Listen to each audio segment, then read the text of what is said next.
Oi, I'm back with another episode of the Tree Spirit Challenge, and after a single episode I'm adamant about getting OP gear. Not netherite OP gear, quick disclaimer, I'm not good enough to get it so soon, but OP diamond gear at least. It's not going to be that easy because, well, actually maybe it won't be as bad as I'm thinking, because we've done the majority of work, which was to get a ton of librarians with enchantments I want, and it's just going to be a lot of grinding to get those enchantments onto my gear.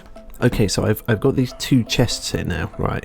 So this is going to be what the gear is. I mean, this iron sword and stone pickaxe are just in place of where a diamond sword and diamond pickaxe is going to be. Basically, here are the tools, and I'm then going to put the books next to each of them that I want enchanted. Same here with the diamond armor. I've managed to purchase some more diamond archer armor, and I'll be able to put the books here. As you can see, I've got a few emeralds for buying books. I'm going to have to get a lot more. Where's my books?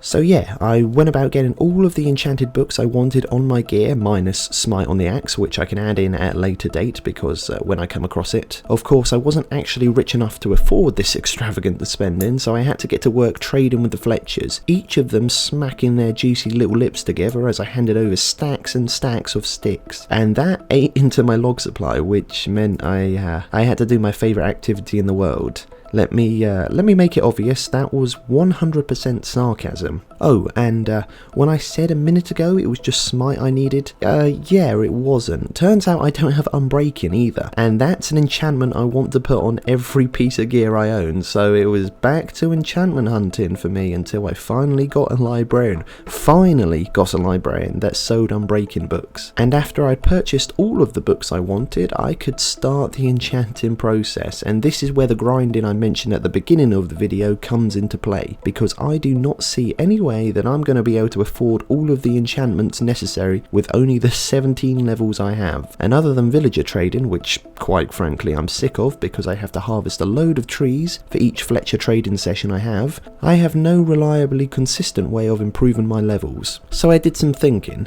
Okay, that's a lie, I didn't do any thinking because I already knew what the solution was. I just didn't want to have to do it. I was going to have to build a mob spawner, somewhere I could kill a large amount of mobs for experience. It's not the most ambitious of projects, I know. It's not even particularly difficult. It's simply that building anything in the Tree Spirit Challenge takes longer than normal because you have to stay connected to your heart tree at all times throughout the build. And that means using up a ton of logs, which means having to harvest more tree. You get the idea. But you know, that's just something I need to deal with. It's not like anyone's forcing me to do this challenge. Anyway, as to where the spawner is going to go, I already know. You see, off camera during the final parts of the last episode, which you can see in the description, the link will be there, I foresaw us needing to build a mob spawner and found a location to stick it. And here it is, the ocean. At the location of choice, I towered up as high as y equals 250 to prevent surrounding mob spawn so that our mob spawner works at maximum efficiency. At this height, I could get a great view of the surrounding land, acting almost like a second observation tower, which anyone who watched last episode will know what I mean. The only sort of interesting biome was a dark oak forest. After I'd done looking at the scenery, I needed to work on the platform the spawner itself was going to sit on, and a place I can stand to kill the mobs. In the past I've made the platform small and it's felt cramped for space, so for this one I made the platform fairly large, which took a toll on my log supply. So using interstellar geometric calculations, I altered between heart tree logs and spruce planks to conserve logs. Before any of you guys accuse me of cheating, I made sure that every one of these blocks were connected to the heart tree. So yeah. And I thought I'd brought enough logs for both the platform and the spawner, seeing as my inventory had been chock-a-block full of them, but the platform ended up needing a lot more blocks than I thought it would. So I had to run back to base, restock, then run back to the spawner, which is not a fun run. It's a long, boring run, like really boring run. But I do it because I have passion for imprisoning and killing hostile mobs. And I've done this enough times to build it from memory. It's a great little spawner for the beginning stages of the game, and a great way to get gunpowder. It's not specifically a creeper farm, I'll be getting other mobs too, but for providing enough gunpowder for fireworks, it does an amazing job. And it doesn't take a long time to make. I think it took me about 30 minutes, if that. I think most of the time spent on the mob spawner is the prep work, you know, gathering the materials needed for it. The mob spawner itself doesn't take long at all, and now I have a way of farming experience. And that experience is obviously going to go into level grinding. At the time, I had 35 levels. I wanted to see how far it would get me, and the answer was not very far. I managed to combine a few books at the anvil for higher level enchantments, and that was about it. When I was playing and saw this, I knew it was going to take a long time to get all of my gear enchanted with the enchantments I wanted. And you know, I have a lot of time on my hands. I don't, but I'm going to make time for it. And that means a lot more running back and forth between the base and the mob spawner than I thought. And I know it's a small deal, but I've got the attention of a goldfish. I can't be using that long makeshift footpath of mine every 5 to 10 minutes. It's honestly going to drive me insane. So the proposal I put forward and accepted was to make a nether road, and fortunately someone made an observation tower last episode. Links in the description. Okay, I'm not going to make any more references to the first episode. Okay, no more. So finding a lava pool wasn't hard, and after turning most of the lava into obsidian, I finally had an excuse to put my diamond pick to use. Originally I was wary about getting close to a lava pool with my heart tree for clear reasons. Lava, fire, wood, not the best cocktail in the world, but to be honest, with a bucket of water I had absolutely nothing to worry about. But it does make the nether stand out as the danger it is, more so than usual, because I can't put out fires with water in the nether, seeing as water just dries up instantly. And when I went through the portal I made at the base, I was met with a soul sand valley. I didn't stay long. Next I took the disgustingly long route back to the mob spawner. I'm making a bigger deal out of than necessary. Made a portal high in the sky next to the mob spawner, went through and found myself still in a soul sand valley. Seriously? Anyway, while I was there and while there were no mobs about at this point, I did a little exploring for gold nuggets. I'm kind of afraid of piglins attacking me for not wearing gold. They're literally like fashion snobs in this game. Head back to base in the overworld, not the nether, smelt the nuggets, which I recently, about a year ago, found out if you collect with a silk touch pick and then chuck into a furnace, you get a gold ingot per block of nugget ore you collect, which I used to make a gold helmet, and then went back to the nether about 5% less afraid than before and took on a ghast immediately. These are one of the mobs I'm most afraid of in the nether, because they can destroy portions of my heart tree and make it so I won't be connected to my heart tree anymore, which is a violation of the rules, so that's something I want to avoid at all costs. I keep telling myself as long as I'm careful I've got nothing to worry about. Funny how it doesn't feel that way when I'm in the nether. But while I was in the nether I did have the coordinates of both portals, so I made a simple makeshift road with my heart tree running from the base portal to the spawner portal, and that is officially where the level grinding began. Yes, it probably would have been more sensible to work on the nether road some more, make it safer with barriers on either side to ensure I couldn't get yeeted off the side by a ghast or skeleton, but I wanted to get better gear first. And guess what? After the work, setting this thing up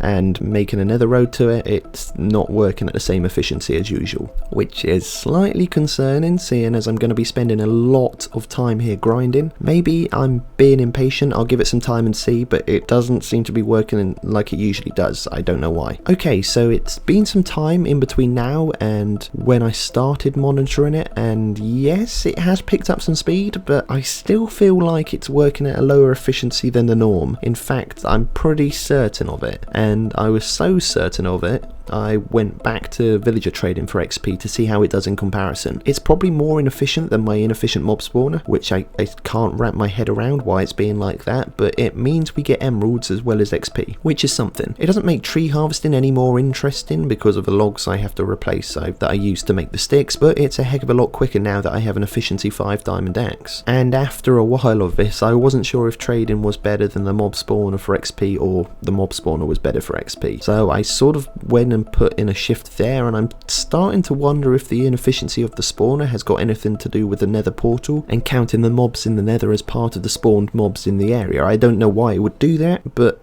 at this point it's the only theory I've got. It normally works at a much higher rate than this. Maybe it's something to do with Optifine because I've got Optifine on at the moment. I honestly have no idea. Anyway, forget that, because I just got my head down, did a lot of grinding, and after a lot longer amount of time than I'd originally expected, I had them. Full diamond gear with great enchantments. I'd even gone out of my way to make an OP gold helmet for when I'm in the nether, seeing as they seem to break extremely quickly and offer minimal protection. Now at least it will actually be useful in keeping me safe as well as appeasing piglins I come across. Oh, and look at all the emeralds I gained from all the trading I did. I jumped between the mob spawner and trading to get the required XP for the enchanting, and at this point I think it's pretty safe to say I'm the richest man in the world. Sorry, Bezos, or Musk, or whoever's the richest guy at the moment.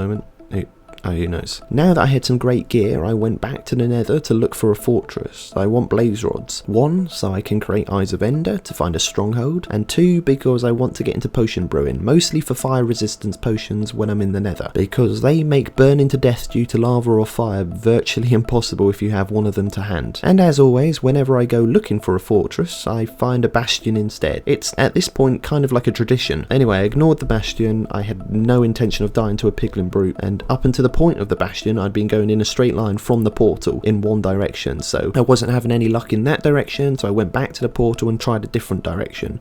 This is just a Sosan Valley, and that just leads to a basalt delta, so there's not going to be a fortress in that direction. Or if there is, I'm going to have to go through a basalt delta first, and that's going to be a nightmare with logs, so yeah, that's a no for this way as well. Okay, so I tried a third direction, and it was difficult. I faced skeletons, the ghast galore, and the heart tree catching fire, but despite these difficulties, I found a nether fortress. And as I said before, I'm here for blaze rods. Don't get me wrong, there's some cool loot to find in a nether fortress, but nothing worth dying over. And in the dark, maze-like corridors a fortress can have, that is a very real possibility, especially when one is bound to a tree. Even with OP armor, and be under no illusion, this is still a dangerous expedition. But sometimes you need to go where the danger is in order to get something in return, and for me that was finding a blaze spawner and taking out handfuls of blazes. I came with the intention of getting around 10 blaze rods, but left with a staggering 31. These are going to keep me busy for a while, and of course I couldn't leave the fortress without some inner exploration. I needed nether wart, and I'm fairly certain fortresses and bastions are the only places you can get the stuff. So I actually ended up having to explore the nether fortress I said I wasn't going to explore. And that was that. I had no more business being in the nether. I went back home to create a nether wart farm like I did with the sugarcane farm last episode. I can stand on the soul sand and still be connected to the heart tree, as there are heart tree logs directly underneath, meaning any of these soul sand blocks are directly adjacent to heart tree blocks, meaning I'm still connected to the heart tree as per the rules. Also, funnily enough, they're the first seed I've planted in the playthrough so far, which I thought was kind of funny. I wanted to get on with potion brewing as soon as possible, but I'd planted all the nether wart, so I thought I'd use some of the bones gained from the mob spawner to turn into bone meal to fast track the growth of the nether wart. But apparently, and something I didn't know, is you can't use bone meal on nether wart, which honestly I think is kind of unusual. And so I waited patiently for some of the nether wart to grow and use it to make a load of awkward potions. They're a prerequisite to fire resistance potions, and in fact not just fire resistance potions but a lot of other potions in the game. So they're really useful to have, and actually a requirement to have if you wanted to get into potion brewing. For example, combining magma creams with awkward potions, you get fire resistance potions, and that's what I was heading out to get, magma cream. Admittedly, I said my business in the nether was finished, and it was, until I remembered it wasn't. You see, you get magma creams from killing magma cubes, 0.25 per 1 magma cubes, and with a looting 3 sword like mine, I believe that jumps to 1.25 per magma cube on average. And magma cubes are most common in the basalt delta. Consequently, to get to it, I had to cross a lava lake, which saw me carefully bridging out in open air, with my pinky glued to the shift key to ensure crouching all the way along. It was not a good trip, I did not like that, I'll be honest. The problem is that the basalt delta, in my humble opinion, is the most dangerous of all the nether biomes. I mean, I just think it is. The terrain is jagged, there's hidden pockets and pools of lava willing to spill out on you, and you have to deal with magma cubes while navigating this. Yeah, it's dangerous. And as well as that, I've got to explore one log at a time, which is flammable and slow. So instead of that, I came up with Project Flatten, not a particularly original name, but one that's quite apt for the situation. And it basically entails me running lines of heart tree logs through the terrain and then excavating a large number of blocks to clear out the area for magma cubes to spawn. And yes, I did have to fill in a lot of lava pools and deal with a lot of lava spillages. After a good amount of time of doing this, it would definitely have been quicker to go searching for individual magma cubes across the terrain than do this, but this is the safer method. Trust me, this is safer. I know what I'm talking about. Ow. And guess what? It worked out, like, really well. The only thing I had to be careful was knocking the magma cubes off the edge with my sword.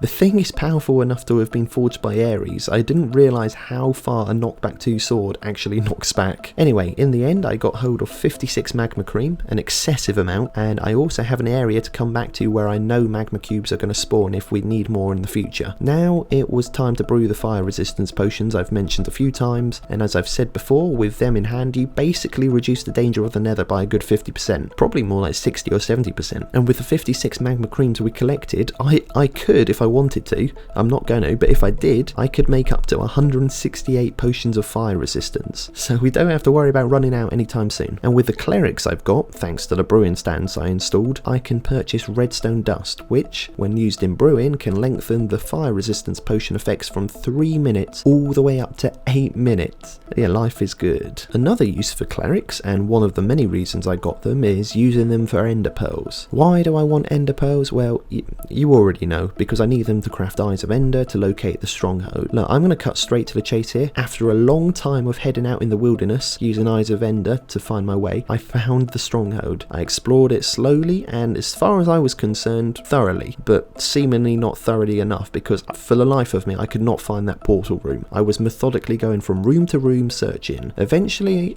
I ran out of torches and had to run thousands of blocks home to restock. After my return I was adamant to find the portal room, and I couldn't. I searched level by level, room by room. The thing was not in sight, like it was nowhere to be seen. So I thought maybe this stronghold had spawned without one. I was about to give up, like legit. I was gonna try and find another stronghold somehow, when I heard silverfish and lava. And as far as I know, you can only find silverfish and lava in the portal room. I might be wrong on that. They are definitely in the portal room, so the combination of hearing those two sounds made me suspicious. And it's a good thing I did, because when I mined in the direction, I surprisingly came across the portal, and I could see how I hadn't found the room. The doorway was completely blocked up. So yeah, that's my excuse, alright?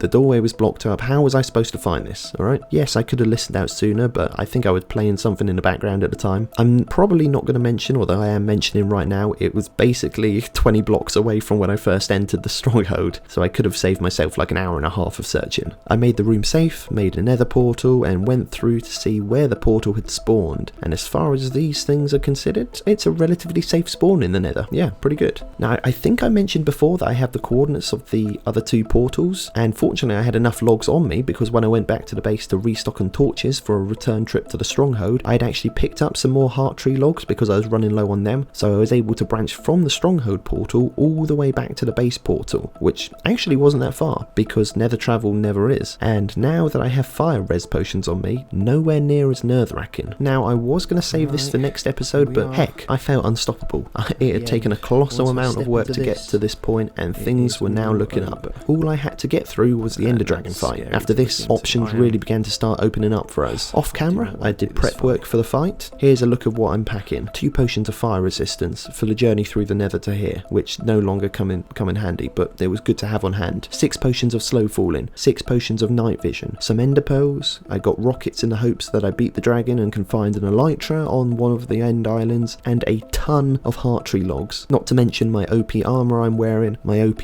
gear I've got with me. Yeah, I was ready for the fight. And yeah, that was it. It was straight into the end portal and the fight begun. In terms of luck, I got a lot of it with the spawn, because I was sheltered from the dragon and the enderman straight away. From here, I implemented my simple but hopefully effective strategy. Create tunnels underneath the main island I could plant my roots / extend the heart tree into, and shoot at the end crystals from the various vantage points as I went along. It was a game of patience, and one by one I began to get rid of the end crystals. My biggest enemy was the fireballs the dragon would spit at me, and they did a lot of damage, so I needed to have my wits about me. Even still, things seemed to be going without a hitch until I went up against my actual biggest enemy, myself.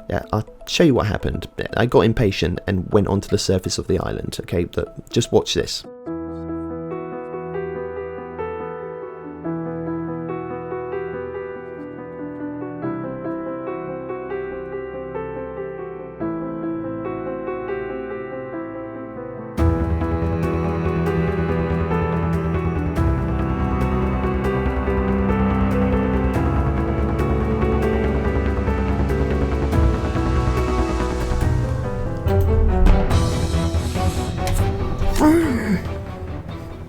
Yep, that's right. I deviated from the plan and paid the price for it, because I was getting hit by Enderman. I had to come away from the heart tree too, which is against the rules. So the challenge had sort of failed then, and it just sucks. I was beginning to get a lot of momentum on my side, but that's how it goes. And yes, while this was a failure, it's not the end for the Tree Spirit Challenge. I'm going to be starting another attempt soon, like basically straight away, which I know sounds laughable after only 2 episodes, but it's what I'm doing, damn it. And I'm going to beat the Ender Dragon next time. So until then, that's it for me. See you soon. Bye.